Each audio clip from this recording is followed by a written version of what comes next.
Imagination is everything in the income department, too. But as often as not, your best ideas will come from other people. Other people can make you rich if you listen to them. Other people not only have everything we want as far as income is concerned and will gladly give it to us if we'll earn it, they also have the ideas we need if we'll listen to them. Time and again during my business life, the ideas of others have proved to be of enormous value. One idea given to me many years ago by an acquaintance earned my company several $1 million. Another idea, a suggestion at lunch by another acquaintance, resulted in my daily radio program. Another idea worth millions. Others often see things we can do better than we can. We're often too close to ourselves and tend to take ourselves for granted. I don't mean that we should follow every suggestion made to us, not by any means. But every once in a while, someone can drop a handful of diamonds in our lap. We must still follow through with the idea, put it together, cover it with the necessary investment of time, thought, talent, and money.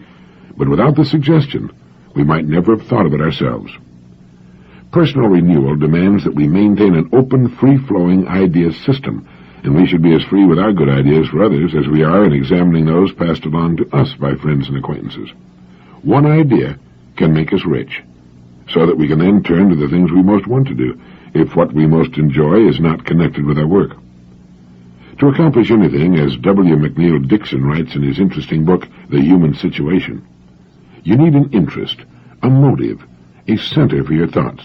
You need a star to steer by, a course, a creed, an idea, a passionate attachment. Men have followed many guiding lights. They've been inspired by love of fame and love of country. They've pursued power, wealth, holiness. They've followed Christ, Muhammad, Napoleon. Something must beckon you or nothing is accomplished. Something about which you ask no questions. Thought needs a fulcrum for its lever. Effort demands an incentive or an aim. We need to know our motive. I know mine, I think. Do you know yours? What makes following our ideas so interesting are the unexpected paths and byways and windfalls that occur along the way, the serendipitous events that unfailingly come to the person in pursuit of a goal. Serendipity means the faculty of making happy and unexpected discoveries by accident. The word was coined by the British author Horace Walpole, who based it on the title of an old fairy tale, The Three Princes of Serendip. The princes in the story were always making interesting discoveries while on a quest for something else. The secret of making serendipitous discoveries is to make certain we're following a star, a cause, a creed, or an idea. It's the secret of what the uninitiated call good luck. Just as ideas and imagination are the fountain of youth, being on a personal quest absolutely guarantees that unexpected good fortune will come our way from time to time.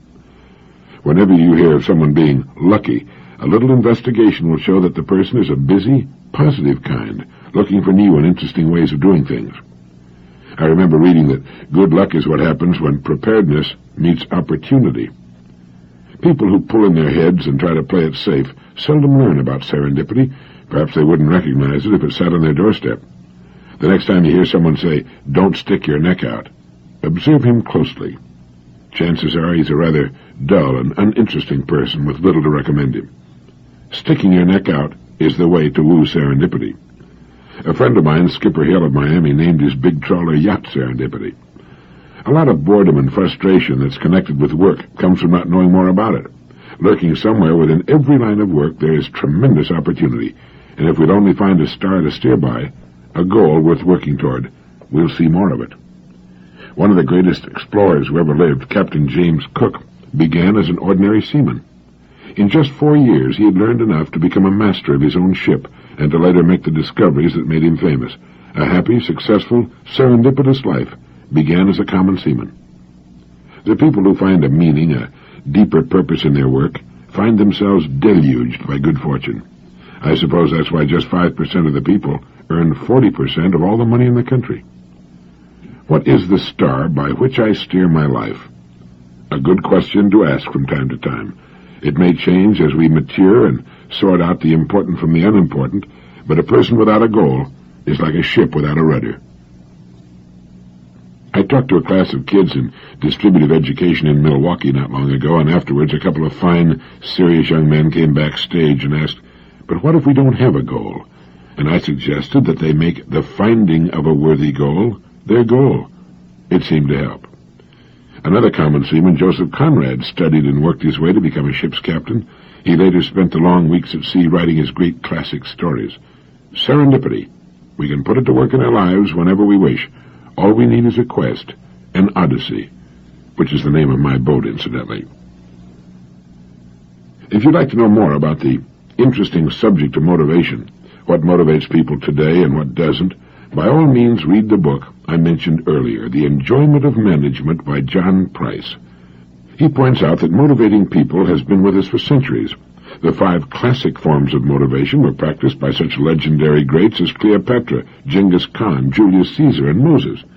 And for many centuries, these 5 motivators, pay, direction, discipline, underutilization, and diversion, worked magnificently. Moses crossed the wilderness, Caesar conquered Gaul, and Cleopatra had her wily way, so naturally these heretofore highly efficient motivators continued into the Industrial Revolution and are still with us today. But do they still motivate? Well, let's see. Pay is income to the person for use as he determines, but he's influenced by a couple of things. Does he have full freedom to use pay in any manner he wants, or must he use all or part of it to fill obligatory demands such as the rent, car payments, the phone bill, and taxes? There isn't as much discretionary income there as some think. Pay in most people's minds is their due for the work they perform. It does not tend to change a person's behavior from median to maximum performance. Pay, then, is not a motivator. It motivates membership, and that's all. Money is what the employer uses to attract and hold people. It motivates them to come or to leave an organization, not to perform to the maximum of their ability. Denial of aspirations for independence of action through detailed direction will certainly motivate changes in organizational behavior. Unfortunately, the motivation will take a negative tack, leading to dissension and withdrawal of individual effort. Discipline, the 3rd classic motivator, still works, but it's much more difficult to apply today. The unions, changes in lifestyles, the lesser emphasis on material goals, all have contributed to a weakening of discipline as a motivational force. The biggest problem in our industrial society today, without qualification, is the underutilization of people in the workforce. It is, in itself, a monumental deterrent to maximum individual productivity. But far worse, it has a relationship with just about every aspect of the work situation: pay, discipline, direction, to cite the motivators we've already discussed, and also the full range of organizational goals, profit, production, morale, and so forth. The major effect of underutilization is turnover, and turnover, as any industrial leader will tell you, is the bane of his existence. The most talented young people, aware of the fact that they're not being fully utilized, quit. The young man has grown up without the problem or frustrations of his older boss who remembers the Depression. He's of a generation unique in sociological history, a generation without substantive problems of personal survival.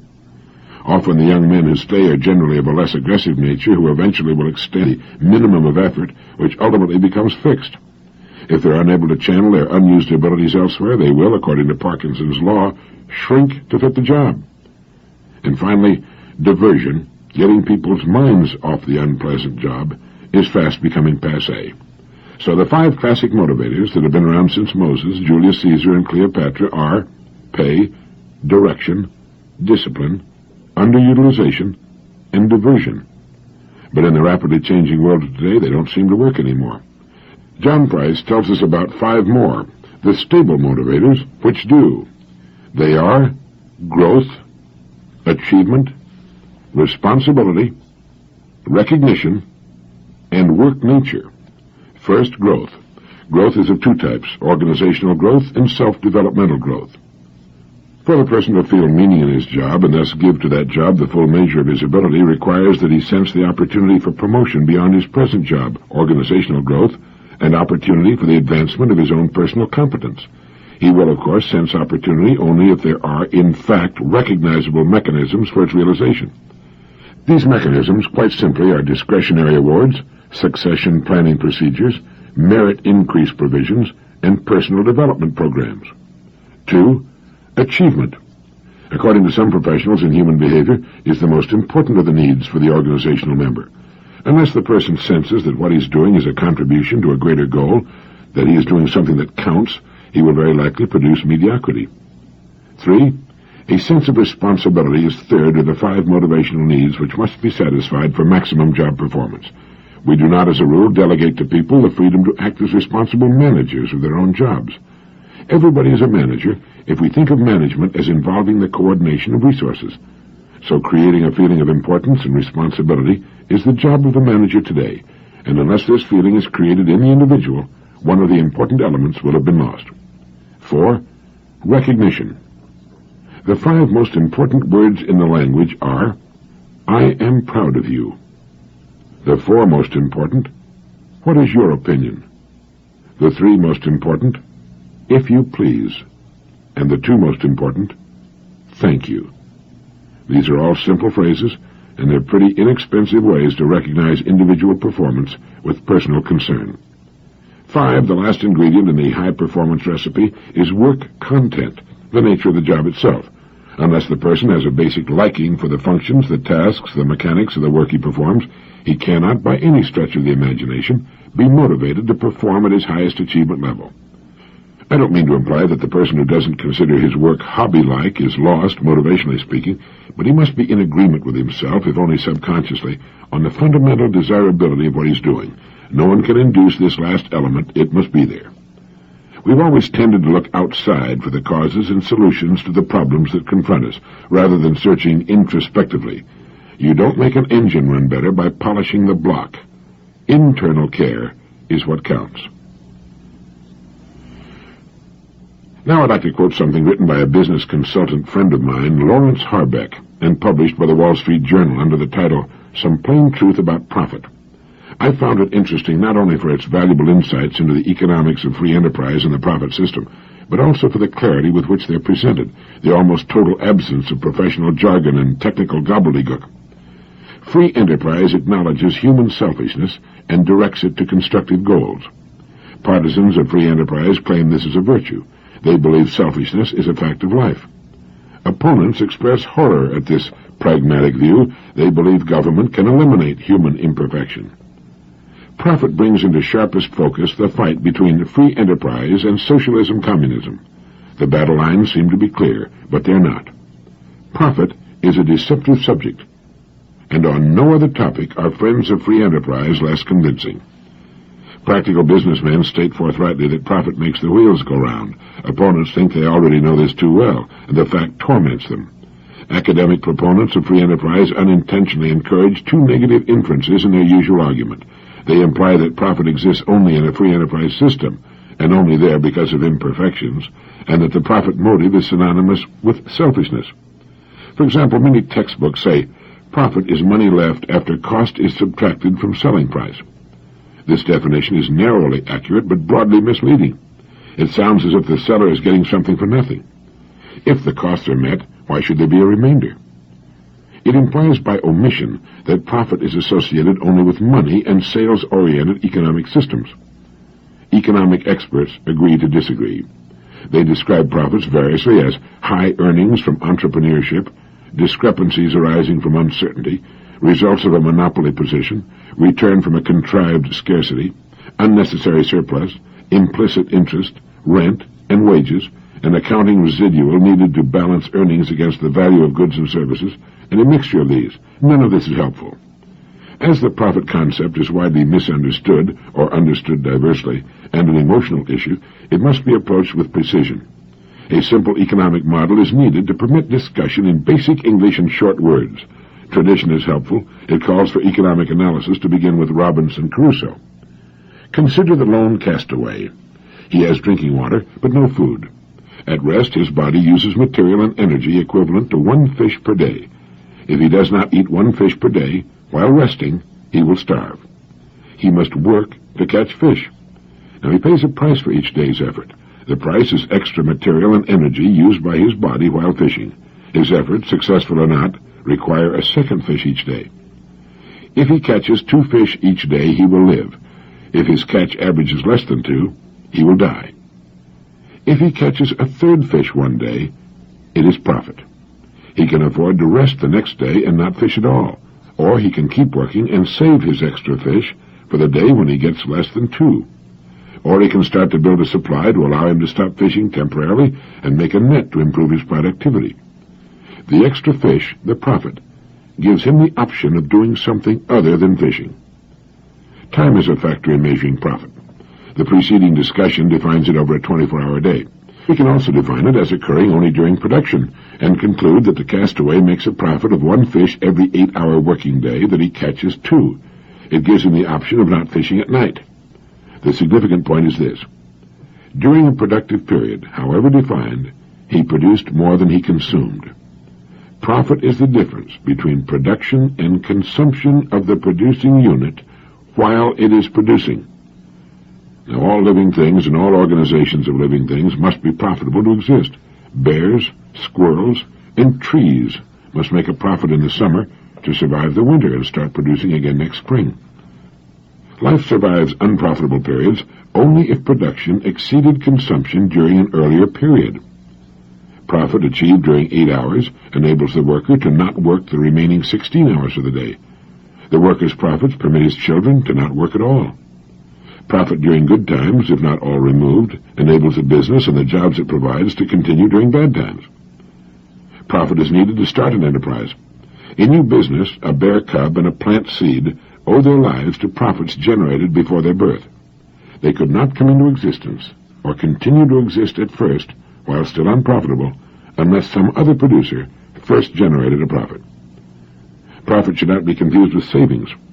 Living things must save, if only in the form of fat, to survive profitless periods. But before they can save, they must profit. The real argument between free enterprise and socialism-communism is not about profit per se. All systems must profit to exist. The contentious issues are these. Who produces it? Who gets it? How is it used? And how are these decisions reached? Opinion on these questions should be developed and evaluated in the bright light of one glaring fact. No one gets it if there isn't any. Profit must precede allocation. It's pointless to give food stamps to poor people if farmers don't produce more food than farmers eat. Persons in government can't give a subsidy to an unprofitable activity unless they are first able to take a profit from some other enterprise. The total subsidy of some units of an economic system cannot exceed the profits of the others. Now, this hard fact applies equally to the castaway, families of bears, the United States, and all other nations, no matter what their economic and political structures. Nations living on the international dole are not exceptions. They're parts of larger economic systems. The finer things in life, sports, vacations, better homes, art, and so forth, and the so-called free things, welfare payments, low cost to the user government housing, foreign aid, and so forth, are possible only if profits occur first. It seems reasonable, therefore, that current profits should be distributed in a manner designed to encourage the continued and increasing availability of future profits.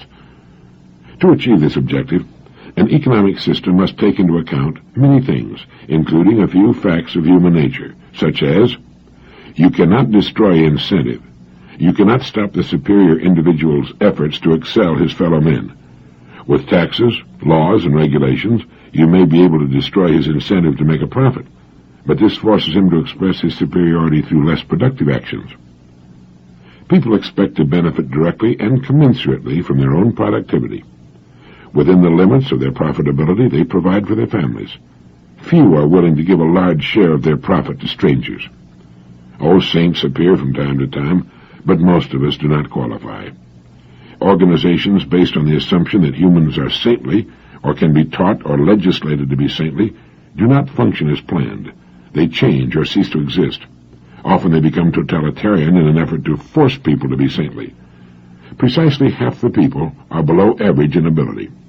As a group, they produce much less than half of total profit.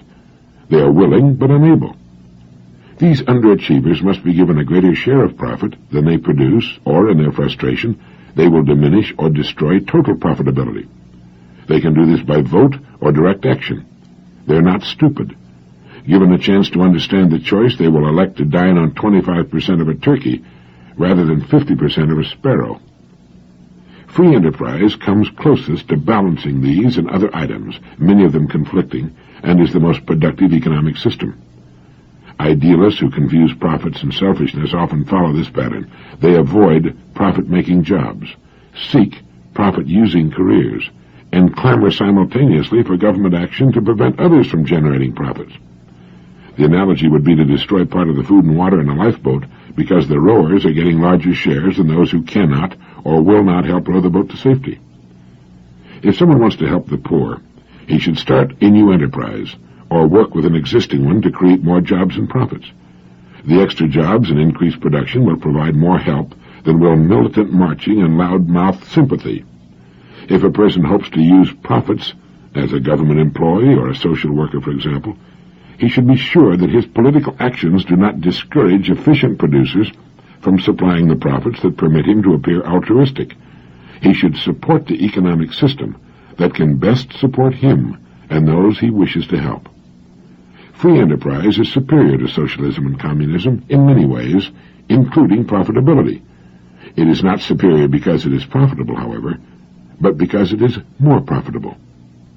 When John D. Rockefeller was in his 50s, making $1 million a week, he was told by his physician that unless he changed his living habits, he wouldn't be around much longer to enjoy his rapidly accumulating fortunes. The doctor gave Mr. Rockefeller 3 simple pieces of advice, and, as is often the case, in their simplicity was woven a profound wisdom. This is what Mr. Rockefeller was told. 1. Push yourself away from the table while you're still a little bit hungry. 2. Stop worrying. And 3. Get some regular physical exercise. And that was it. Now, I'd imagine if you went to your doctor to get a complete medical checkup using the latest diagnostic equipment, and if you were given the same advice as Mr. Rockefeller, you'd check off your doctor as a country quack and go out in search of some more sophisticated recommendations. Well, you needn't do that. For there were sophisticated recommendations in the 3-fold prescription given to John D. Rockefeller, and he recognized them. His doctor, in a sense, was a prophet. Strange as it may seem, the health of modern Western man is being destroyed by 3 things: overeating, excessive worrying, and a sedentary existence. In the next 2 issues of Direct Line, I'll be talking about the problems of obesity and anxiety as they relate to health. But for now, let's see if we can get some of the sitters out there off their seats and onto their feet. Let's explore together the possibilities available in our daily lives for increased physical activity. As nearly as I've been able to figure it, there are just 4 basic ways in which a person can find the physical activity his body needs to function at its best. If you can think of others, you might let me know, but for now, here are the 4. The first way is through our daily work. We can get regular physical activity through our work. But the problem is, who works for a living anymore? What I mean, of course, is who toils for a living anymore. Chances are you probably don't, for the opportunities for making a living through physical labor are rapidly disappearing. Don't misunderstand me. I don't mean you don't work hard. You probably work very hard at your job. But what I'm asking is how much muscular strength or endurance does it take to accomplish your work successfully? What demand is put on your heart and lungs? What amount of caloric expenditure is required in your daily occupation? The answer for 9 out of 10 of us is simply that my work does not provide enough physical activity to meet the requirements for keeping my body dynamically healthy. Now, historically, this is a new development. For thousands of years, man had to toil for his livelihood. But even with the fitness rewards from physical labor being what they are, I'm sure we wouldn't care to go back to those conditions. Today, in order to offset the loss of physical activity that has beset man in this era, we need to find a suitable substitute for physical work. And that's where the other 3 ways come in. The second way to increase physical activity, and the most obvious, is through a planned exercise program. This can include joining a group at the YMCA, the Park and Recreation Department, or at your local community center. Or it could be a personal program of regular calisthenics, yoga, jogging, or any of a number of other activities pursued at your local health club or in and around your home. These are the activities most people think of when you mention the word exercise. But calisthenics, jogging, yoga, or isometrics should never, by themselves, be equated with the much broader term, exercise. As fine and helpful as these activities are, they also have an important drawback. They're boring. There's nothing very exciting about staring at your navel for 15 minutes or grunting your way through 25 sit-ups. Yes, they're boring, especially when you're working at them alone without the experience to interject variety. It's formal exercises like these that cause most of our exercise dropouts. As valuable as they can be to any person, and most people will tell you they never feel better than when they're working out, It still takes a special kind of person to be faithful to a program that turns out to be little more than tedious work. But exercise that is vigorous physical activity need not be tedious. This brings us to the third way to get increased physical activity into our lives. The most palatable form of exercise is through sports and recreation. Besides the pure fun of what you're doing, there are tremendous rewards that come from activities like swimming, backpacking, tennis, handball, cycling, badminton, square dancing, judo, skiing, volleyball, and other activities which are strenuous enough to condition you while you're enjoying the participation. Developing a high level of personal fitness requires forming exercise habits, and what habits are easier to develop than those that are fun? Investigate the opportunities available in your community. If you're not familiar with a certain sport and you feel you might enjoy it, there are probably instruction courses available somewhere. If not, there are usually people more than willing to teach you their favorite activity if you just show the interest. But sports, with all of their positive values, do take extra time and often require special facilities.